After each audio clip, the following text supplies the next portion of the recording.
Hey there, ladies. I wanted to make this just little video about the 2-week wait, dealing with the 2-week wait.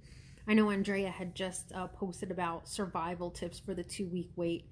I've been through a number of them myself. I know a lot of the ladies here have been. I think just one of the things, one important thing is to really keep in the present moment, keeping in the present moment.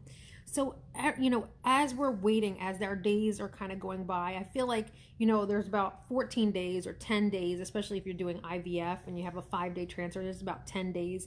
And I feel like those first couple of days, you're kind of okay. You're like, all right, yeah, I totally have this under control. But then it's like that midweek, that time where it's like 5 days in, and that's when it's like you finally start to just go crazy because you want to know what's going on, and you're checking every little ping and pang that you feel, and you're wondering, okay, is that implantation cramps? And what could that be? Or maybe you have a little bit of bleeding.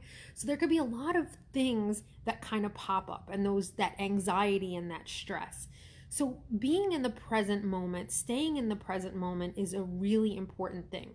And that could be as simple as whatever you're doing, do it mindfully. Whatever you're doing, if there's something that you're spending time on, give it all of your thought, give it all of your attention instead of thinking into the future. Once we start forecasting into the future of, hey, is this going to work? Is this not going to work? What's going on? We're putting ourselves in a state of fear, anxiety, and stress. And that upsets our body, on an energetic level, on an emotional level. So you really want to try to be mindful about what you're doing, and taking time to do other things. So not just sitting there, laying down, and just waiting for something to happen. Being creative is a great thing during this time. That is really awesome for the sacral chakra, is being creative. So painting, drawing, making jewelry, absolutely anything, coloring in a coloring book.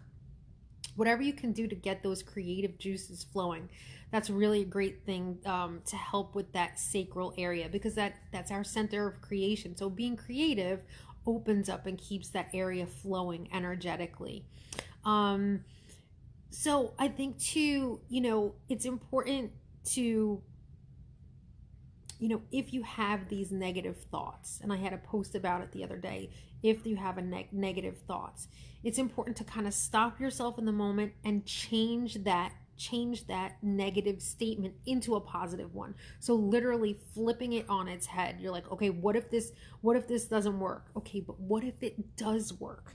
Okay, what if this? Okay, but what if it is the rainbow baby? But what if this is the one that works? So you want to take those negative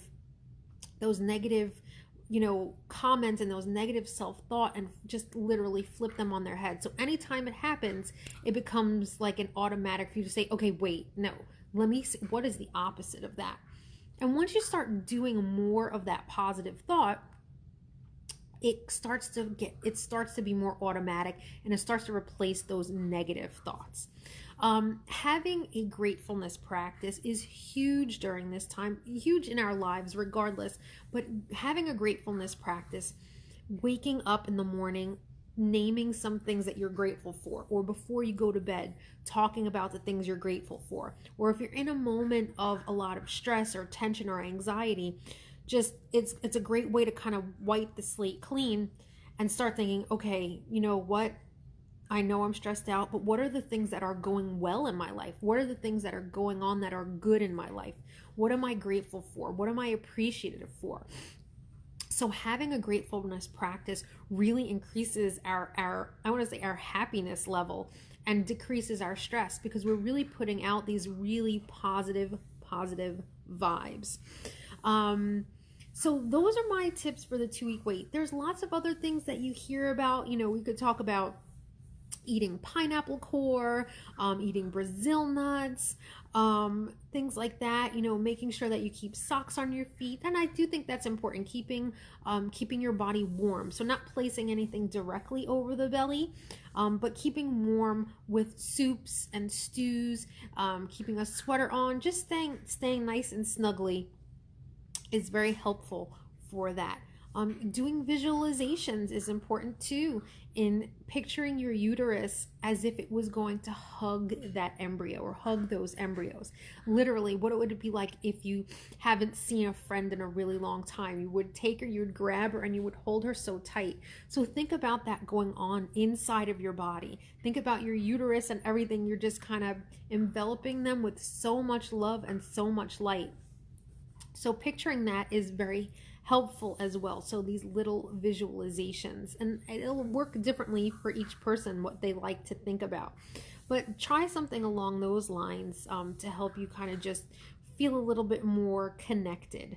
Talking to them, talking to your little embryos, talking to your spirit babies, knowing that you're giving them an opportunity to come into the world, to come into the earth plane.